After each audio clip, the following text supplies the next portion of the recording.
안녕하세요. 자, 오늘은 드디어 중세 국어에 대해서 공부를 해보도록 하겠습니다. 자, 저번 시간에 고대 국어, 고대 국어라면 이제 신라시대 때, 언어를 얘기하는데 주로 신라시대 때 언어를 얘기하는데, 이 중세 국어라는 거는요, 바로 고려시대 때부터, 고려가 900 몇 년에 세워지잖아요. 그죠? 10세기입니다. 10세기. 조선 전기까지. 조선 전기 한 16세기까지 언어를 우리가 중세 국어라고 해요. 시험에는 이 중세 국어의 특징이 가장 많이 출제가 됩니다. 그래서 국어사 부분을 공부한다라고 하면은 이 중세 국어 파트를 공부해 주셔야 되는 거예요. 왜요? 왜?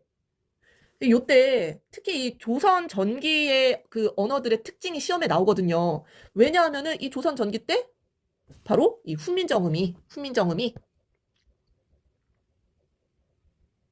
어, 창제가 됐기 때문에 그렇습니다. 1443년이죠. 그죠? 1443년. 그래서 주로 이 중세국어는 이 조선 전기, 특히 우리 한글의 초기 모습들, 그죠? 한글이 그 처음 이제 표기로 쓰여졌을 때의 우리 국어의 어떤 모습들, 그런 것들 위주로 우리가 공부를 해야 되겠습니다. 그리고 이 부분은요, 늘 중세어만 나오는 게 아니라요, 현대어 풀이가 같이 나와요. 같이 나옵니다. 시험제. 그렇기 때문에 뭘 유념해서 봐야 되냐면요, 바로 현대 국어와의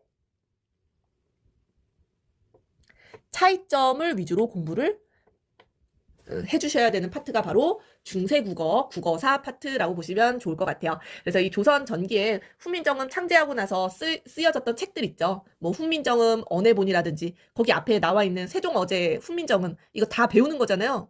나란 말싸미 중기계 나라 문자로 서로 사마띠 아니시 뭐 이런 식으로 시작하는 거 있죠. 그 훈민정음을 보기에다 주고 시험 문제를 내기도 하고요. 또는 뭐 석가모니의 어떤 일대기를 다룬 월인석보 또 용비어천가 용비어천가도 너무 유명하죠. 불휘 깊은 남간 바람에 아니 밀새 요런 문헌들이 바로 조선 전기의 모습들을 보여주는 문헌들이다라고 보시면 좋겠습니다. 자, 오늘 중세국어의 특징들을 엄청 중요한 부분들만 볼 건데요.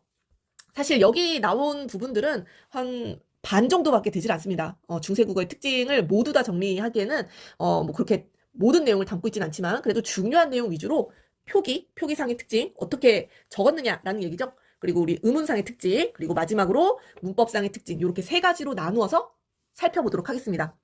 자, 첫 번째는 표기인데요. 자, 우리 중세국어의 표기는 우리가 흔히 표음주의 표기라고 이야기합니다. 자, 요거 우리 고등학교 1학년 때 교과서에 다 나오는 말이에요. 표음주의라는 거는 뭐예요? 발음 나는 대로 쓰는 게 원칙이다라는 얘기입니다. 발음 나는 대로. 자, 그래서 여기 보시면은 종성이 뭐예요? 초, 중, 종. 마지막에 오는 받침을 얘기하는 거거든요. 받침. 자, 이 종성에서는요. 발음되는 자음이 중세 때는 8가지였습니다. 지금 현대국어는 몇 가지인지 혹시 아세요? 현대국어는 7가지로 발음할 수 있거든요. 그런데 중세 때는 8가지로 발음이 됐었습니다. 자, 그래서 이 발음 나는 요 8자음을 종성에 표기할 수 있었다라는 거예요. 바로 발음 나는 걸 표기해준다. 바로 표음주의 원칙에 따라 이렇게 표기를 하는 거예요. 자, 그랬을 때 이 받침에서 어말에서 발음을 할 수 있었던 받침들이에요. 기역, 니은, 디귿, 리을, 미음, 비읍, 시옷. 요거 뭐죠? 요 꼭지를 항상 잘 보셔야 됩니다. 꼭지. 얘는 옛 이응이라는 얘예요. 옛 이응. 옛 이응 같은 경우에는 대부분 받침에 사용이 됐었는데요. 자, 이렇게 8가지가 발음이 된다라는 얘기입니다. 현대국어와의 차이점 보이시죠? 일단 현대국어에서 사용되지 않는 이 옛 이응이라는 의문이 보이고요. 또 한 가지 이거 찾으셔야 됩니다. 뭐예요? 디귿 또 발음이 되고 시옷도 발음이 된다라는 얘기잖아요. 지금 현대국어에서는 이 시옷이 어말에서 발음이 되나요? 현대국어에서는 이 시옷은 대표음 디귿으로 발음이 되잖아요. 현대국어에서는. 그죠? 자, 그런데 중세 때는 이 디귿과 시옷이 각각 표기가 됐었다라는 얘기는 각각 발음이 달랐다라는 얘기입니다. 요거 체크하셔야 돼요. 디귿과 시옷 바로 어말에서 이 발음 변별이 가능했었다라는 얘기입니다. 현대국어와의 차이점이죠. 현대국어는 그렇지 않죠. 현대국어는 변별이 되지 않습니다. 현대국어에서는. 자, 현대국어와의 차이점을 계속 생각하면서 보셔야 되겠습니다. 자, 디귿과 시옷이 어말에서 서로 다른 발음이 됐었다라는 거예요. 자, 그러면은 중세국어는 표음주의라고 했잖아요. 표음주의. 요거 비교해 볼게요. 바로 현대국어는요. 발음 나는 대로 물론 적는 것도 있지만 원칙은 표의주의입니다. 현대국어는 표의주의 표기법을 사용하고 있어요. 바로 의미가 드러나도록 형태소를 분리해서 표기하는 게 원칙입니다. 자, 밑에 이어적기로 설명을 좀 더 해볼게요. 이어적기로. 자, 이어적기도 바로 이 표음주의랑 연결이 됩니다. 표음주의랑. 자, 이어적기를 우리가 다른 말로 연철이라고도 해요. 연철. 연이어서 표기한다라는 얘기겠죠? 자, 이어적기는요. 기본 형태를 밝혀 적지 않고요. 바로 표음주의 원칙에 따라 얘도 소리 나는 대로 발음 나는 대로 적는다라는 얘기입니다. 자, 그래서 원칙적으로 받침이 있는 체언이나 용언 어간에 모음으로 시작하는 조사나 어미가 올 때 조사나 어미는 뭐지요? 형식 형태소네요. 그죠? 형식 형태소인 조사나 어미가 붙을 때요. 이 받침의 종성이 그 다음 자 초성으로 넘어가서 이어 적는다라는 얘기입니다. 이어 적는다. 자, 설명만 봐서는 잘 이해가 안 되죠? 자, 밑에 예시를 볼게요. 자, 눈이 이런 식으로 적고 싶어요. 눈이 이렇게 형태소를 분리해서 적는 거. 요게 바로 현대국어의 표기죠. 현대국어의 표기는요. 이렇게 나눠서 적습니다. 바로 표의주의라고 했잖아요. 표의주의. 의미가 드러나게끔 형태소를 나눠서 적어요. 바로 이 분철이죠. 분철. 현대국어는 분철입니다. 다른 말로 끊어적기라고 해요. 나머지 예시들도 보면 손, 을. 현대국어는 이렇게 끊어서 적죠. 높아. 용언의 어간, 그죠? 어미. 이런 식으로 어간, 어미 연결할 때도 현대국어에서는 끊어 적습니다. 자, 그런데 중세국어에서는 어떻게 적었어요? 받침 요 니은이 이 뒤에로 넘어갔잖아요. 그죠? 그 다음 초성으로 넘어갔습니다. 자, 여기 받침이 여기 그 다음 오는 이 조사의 초성으로 넘어가서 이어 적혔어요. 그죠? 자, 요 받침, 그죠? 뒤에 오는 자의 초성으로 내려가서 이어 적었다라는 얘기입니다. 자, 그래서 요 중세국어의 표기 방식, 바로 요런 게 이어 적기라고 보실 수가 있겠어요. 이어 적기. 자, 그래서 이어적기랑 끊어적기의 표기 방식은 너무나 시험 문제 잘 나옵니다. 뭐 거의 보기 선지에서는 선지 하나 정도는 이 이어적기, 끊어적기 구분하는 문제를 나왔던 것 같아요. 자, 그래서 이어적기 기억을 해주시면 좋을 것 같고요. 왼쪽에 표기 방식들 몇 가지 더 정리된 걸 보시면은요. 자, 일단 현대국어와의 차이점입니다. 그죠? 띄어쓰기를 하지 않았다라는 얘기입니다. 띄어쓰기 안 했어요. 중세어 때는. 사실 이렇게 가로로 적지도 않았어요. 어떻게 적었을까요? 옛날 책 같은 거 보면은 위에서 아래로 적잖아요. 위에서 아래로. 위에서 뭐 이런 식으로 나란 말 쌈이 뭐 이런 식으로 제 뜻을 실어 펴디 위에서 아래로 적었단 말이에요. 여기는 이제 우리 교재니까 그냥 가로 쓰기를 한 것 같아요. 자, 요렇게 위에서 아래로 적었기 때문에 띄어쓰기를 하지 않았습니다. 자, 띄어쓰기 없었다라는 거. 그리고 요것도 시험에 가끔 나와요. 가끔. 자, 바로 성조를 표기했다라는 얘기인데 사실 우리말은요. 이 중국말이랑 비교를 해보자면은 성조가 거의 없는 편이에요. 그죠? 바로 소리의 높낮이를 얘기하는 겁니다. 높낮이. 고저가 별로 없는 말인데 아무래도 그때 당시에는 중국이 그 어떤 중심이잖아요. 어떤 세계의 중심이었잖아요. 중국말에 고저가 있었으니 우리말에도 고저를 표기해야 되지 않을까? 그래서 방점을 찍어서 이 성조를 표기를 해줬다라는 얘기입니다. 방점. 자, 요런 식입니다. 자, 방점. 점인데요. 글자 왼편에 찍었어요. 점을 한 개 찍으면요. 우리가 거성이라고 해서 높은 소리, 고음입니다. 고음. 한 개 찍으면요. 자, 점을 두 개 찍을 수가 있었어요. 이건 우리가 상성이라고 해요. 상성. 낮았다가 고음으로 올라가는 소리입니다. 자, 점을 안 찍을 수 있어요. 0개. 점을 찍지 않은 경우는 평성이라고 합니다. 그냥 낮은 소리, 저음. 예시를 들어볼게요. 예시를. 나란 말싸미 또 나오네요. 자, 뭐 이거 제일 유명한 말이니까 나랏 말싸미 이런 식으로 쓸 때 이 옆에 점을 찍었어요. 하나, 요렇게 두 개, 또는 요렇게 한 개. 요렇게 찍었어요. 자, 그러면은 뭐예요? 나는 옆에 점이 없으니까 평성이겠죠. 저음입니다. 저음. 나랏 말, 싸, 거성이죠. 뭐 요런 식으로 읽었을 것이다. 고저가 있었을 것이다. 라고 추측을 하는 거예요. 요 상성입니다. 점 2개 찍혀 있는 거 상성. 자, 그래서 요런 식으로 나랏, 말싸미 뭐 요런 식으로 성조를 방점을 찍어서 표기를 해줬다라는 거고요. 자, 사실 우리말은 그렇게 고저가 많지가 않고요. 요 상성 같은 경우에는 상성이 찍힌 요런 말들은요. 현대국어에서 장음으로 바뀐 경우들이 많았습니다. 장음. 우리 길게 발음하는 말들 있잖아요. 우리가 사전 찾아보면은 요렇게 발음 표시되어 있는, 그래서 요런 상성 같은 경우에는 현대국어에서는 장음으로 발음되는 단어들이 있다 정도까지 기억을 해주시면 좋겠습니다. 자, 표기만 봤는데도 벌써 시간이 이렇게 갔네요. 표기에서 하나만 더 적어볼게요. 하나만 더. 이 세 번째는요. 동국 정운식 한자음 표기라는 게 있습니다. 뭐냐면은 아무래도 그 전까지 한자를 써왔잖아요. 우리가 한자를. 그래서 이 한자를 어떻게 하면 한자 원음에 가깝게 한글을 이용해서 표기를 할까? 그래서 만들어진 게 동국 정운식 한자음 표기예요. 여기 선생님 설명을 조금 더 써볼게요. 한자 원음에 가깝게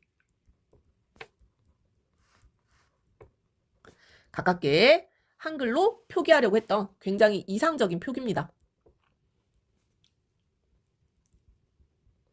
우리말이랑 중국말이랑 다르잖아요. 그죠? 근데 그 다른 그 중국말을 최대한 그 중국말 원음에 가깝게 이상적으로 표기 방법을 만든 겁니다. 그래서 초성, 중성, 종성을 모두 갖춰서 표기했어요. 자, 무슨 얘기냐면은 이 동국정식 한자 표기는 한자 옆에 한글을 병기했거든요. 요런 식으로요. 예시를 들어볼게요. 자, 세종 임금할 때 세자입니다. 세. 지금은 세. 요렇게 쓰죠. 자, 그런데 요 세자가 훈민정음에 쓰여 있을 때 그 옆에 병기해 놓은 우리말이 이렇게 쓰여 있었어요. 아무래도 요 한자의 원음이 쉐에 가까웠던 것 같아요. 쉐. 그래서 쉐 이렇게 썼고요. 초중 종성이 모두 갖춰져 있어야 된다라고 했잖아요. 그래서 쉐 받침이 없지만 받침을 적어뒀습니다. 어떻게 해요? 요렇게 이응을 적어줬어요. 이응을. 자, 이 이응 같은 경우에는 요 이응이요. 음가가 없었습니다. 음가가 있다면은 쉥이 되겠죠. 쉥. 그런데 이건 음가가 없는 쉐예요. 쉐라고 발음이 됐고요. 얘는 음가가 없이 그냥 형식을 갖추기 위한 이 형식 종성이었습니다. 그래서 초중 종성을 모두 갖춰서 표기하려던 그런 이상적인 표기이기 때문에 동국정식 한자음 표기에서는 음가가 없어도 받침에 이응을 적어줬다라는 얘기예요. 자, 이해가 잘 안 가죠, 그죠? 이 동국정식 한자음 표기는 세종 어제 훈민정음 서문에 아주 잘 나오기 때문에 그 예문을 가지고 공부를 하게 되면 다시 한번 설명을 하도록 하겠습니다. 자, 여기까지 중세국어의 표기고요. 음운으로 내려가 볼게요. 자, 음운은 자음, 모음 두 개로 나누어서 볼 수 있겠죠? 자, 자음은 된소리가 있었다라는 흔적이 발견이 돼요. 주로 이 된소리 표기는 요런 시옷으로 시작하는 애들 보이시죠? 시옷. 이 시옷계 합용병서라고 얘기합니다. 주로 시옷계 합용병서로 표기를 했어요.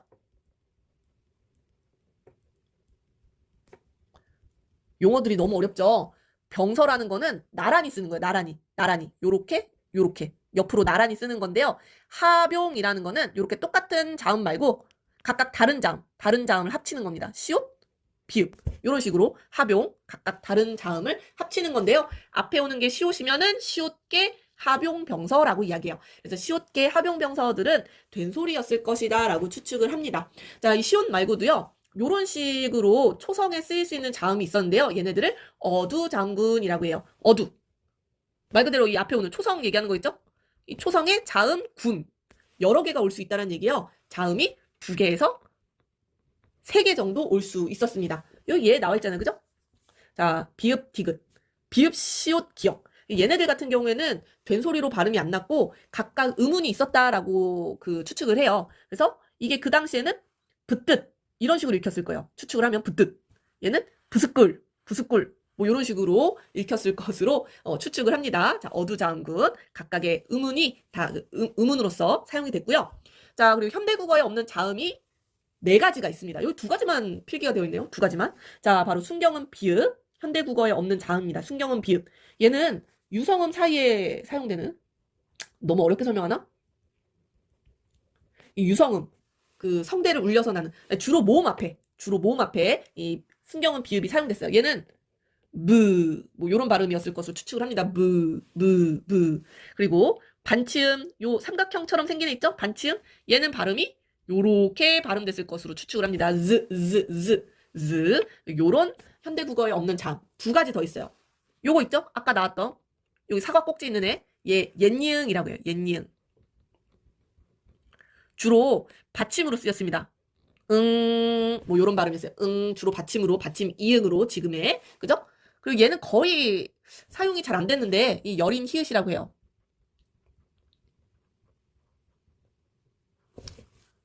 히읗보다 조금 더 여리게 발음이 나야 된다고 해야 되나? 근데 얘는 거의 그 약간 사이 소리를 표기하기 위해서 사용이 됐었기 때문에 막 그렇게 사용이 많이 되는 자음은 아니었습니다. 자, 아무튼 요건 좀 외워주는 게 좋을 것 같은데요. 현대국어에 없었던 자음 네 가지. 순경은 비읍, 반치읍, 옛니응, 여린이응. 요렇게 네 가지가 현대국어에 없었던 자음입니다. 자, 요거는 좀 기억을 해주시면 좋을 것 같아요. 자, 모음으로 내려가 볼게요. 자, 모음은, 자, 단모음이 7개의 체계로 되어 있었어요. 7개의 단모음 체계. 자, 여기에서 우리 현대국어에 없는 모음이 하나 있죠. 뭐죠? 선생님은 개인적으로 이 모음이 없어진 게 좀 아쉽더라고요. 점처럼 생기네. 얘 아레아라고 하죠. 아레아.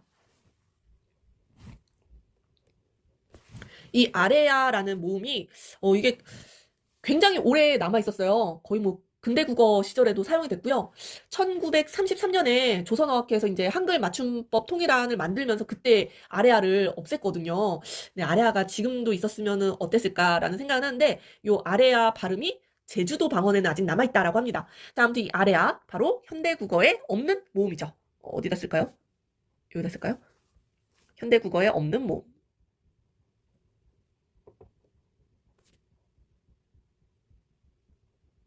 현대 국어에 없는 모음은 요거 아래아 한 개입니다. 아래아 한 개, 아래아 기억을 해주시고요. 그리고 다양한 이중 모음이 있었다라고 되어 있는데 여기에서 뭐 얘는 아래아랑 이제 같이 붙은 애니까 뭐 당연히 현대 국어에는 없는 이중 모음이고요. 여기서 현대 국어랑 비교를 해볼 만한 거는 요거 있죠. 에, 왜, 에, 위. 얘네들 뭐죠? 여기 이렇게. 얘네들은 자, 현대 국어랑 비교를 해보세요. 현대 국어에서는 현대 국어에서 이중 모음이 아니라 단모음입니다. 단모음. 입모양이 변하지 않잖아요. 얘도 원래는 입모양 변하면 안 돼요. 왜. 이런 식으로 발음되는 단모음 체계에 들어가요. 그런데 중세 때는 이중모음으로 발음을 했었다라는 얘기입니다. 얘는 아이, 이렇게 발음했어요. 아이. 얘는 오이, 어이, 우이. 이런 식으로 이중모음으로 발음을 했었다라는 얘기입니다. 그때 당시에 발음 체계예요. 그래서 요거는 이중모음에 속해 있다라는 게 현대국어와의 차이점이네요. 자, 그리고 이 모음이요. 요 아레아가 굉장히 중요한 역할을 합니다. 아레아. 이 아레아가 있었기 때문에 요거 모음 조화 기억을 해줍시다. 이 모음 조화가 중세국어 때는 굉장히 비교적 잘 지켜졌었다는 얘기예요. 자, 요렇게 양성 모음, 음성 모음, 그리고 얘 깍두기예요. 이라는 모음은 얘는 중성 모음. 이렇게 모음을 세 가지로 나누는데요. 세 가지로. 이 양성 모음은 잘 보시면은 아레아, 오 계열의 모음들입니다. 아레아가 여기 포함되어 있죠? 아이, 그죠? 오이, 야, 요, 와, 오. 요런 계열의 모음들이 양성 모음이고요. 우 계열의 어이, 우이, 뭐 요런 모음들. 음성 모음에 속합니다. 음성 모음. 얘는 깍두기라고 했고요. 자, 그래서 얘네들이요.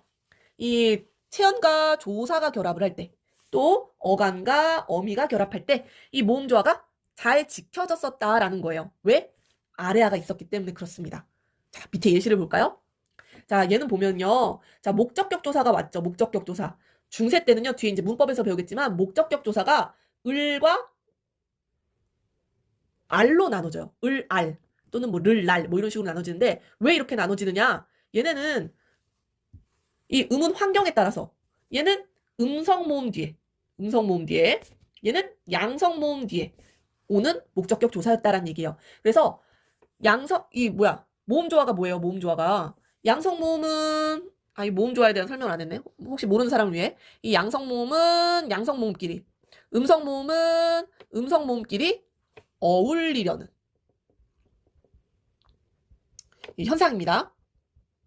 조화롭게 그 모음 조화라고 얘기하잖아요. 그래서 꿈이라는 단어가 왔을 때는 꿈, 우 이게 뭐예요? 우 여기 있잖아요. 음성 모음이죠. 음성 모음. 음성 모음이기 때문에 을이 오는 겁니다. 알이 오지 않고. 그래서 음성 모음은 음성 모음끼리 요렇게 잘 어울리는 거 이게 이제 모음 조화예요. 그런데 지금 뭐예요? 현대 국어는 요게 없죠. 그래서 앞에 오는 게 양성 모음이든 음성 모음이든 다 으랑 붙어야 돼요. 그 다음 예시로 설명을 해볼게요. 그 다음 예시로. 자, 이게 보면은 이 어간어미잖아요. 어간어미. 가다, 뭐뭐 하는 어미입니다. 가는 어간어미 붙을 때 이게 뭐예요? 양성 모음이죠. 양성 모음이기 때문에 뒤에 난 말고 는이 올 수도 있거든요. 얘가 아래 하니까 양성 모음. 얘가 으니까 음성 모음이겠죠. 그랬을 때 앞에 오는 어간이 양성 모음이기 때문에 이 양성 모음이랑 어울리는 거예요. 양성 모음이랑. 그래서 가난 요런 식으로 표기했었다라는 건데 얘 현대국어랑 비교를 해보세요. 현대국어랑. 현대국어는 이 아래아가 없잖아요. 아래아가 없기 때문에 뒤에 오는 말 무조건 얘랑 붙어야 돼요. 그래서 현대국어는 가는 이런 식으로 쓰일 수밖에 없죠. 가는 뭐예요? 양성 모음 뒤에 음성 모음이 왔잖아요. 양성 모음 뒤에 음성 모음이 왔죠. 그래서 현대국어는 이 모음 조화가 잘 지켜지지 않는다라는 특징이 있습니다. 중세국어와 현대국어의 차이점이에요. 중세국어는 모음 조화가 비교적 잘 지켜질 수 있게끔 그 모음 아래 아가 있었습니다. 모음 아래 아가. 그런데 현대국어에는 이 아래 아가 없기 때문에 모음 조화가 요렇게 그죠? 지킬 수 없는 그런 음운 환경이 되어 버렸어요. 그래서 모음 조화가 잘 지켜지지 않는다. 중세국어에 비해서 그죠? 그래서 현대국어, 중세국어 차이점까지 알아봤습니다. 자, 여기 모음 조화. 오늘 배운 것 중에는 모음 조화 기억을 좀 해주셔야 되고요. 요 이어적기, 연철. 요거 기억을 해주시면 좋겠습니다. 문법까지 설명하려고 했는데, 문법은 내일 설명해야 될 것 같아요. 너무 시간이 많이 지났네요. 자, 오늘 여기까지. 중세국어의 특징, 표기와 표기, 발음 나는 대로, 표음주의 표기 방식을 사용했다라는 거, 그죠? 이어적기, 연철을 했다라는 거 기억을 해주시고요. 의문에서는 자음, 모음, 현대국어의 차이점, 바로 현대국어에서 사용되지 않는 이런 자음들, 모음들 기억을 해주셔야 되고요. 모음들은 바로 이 모음 조화가 중세국어 때는 잘 지켜졌었다. 요 정도까지 기억을 해주시면 되겠습니다. 자, 오늘 설명 여기까지 하고 다음 시간에 중세국어 문법적 특징을 정리해 볼게요.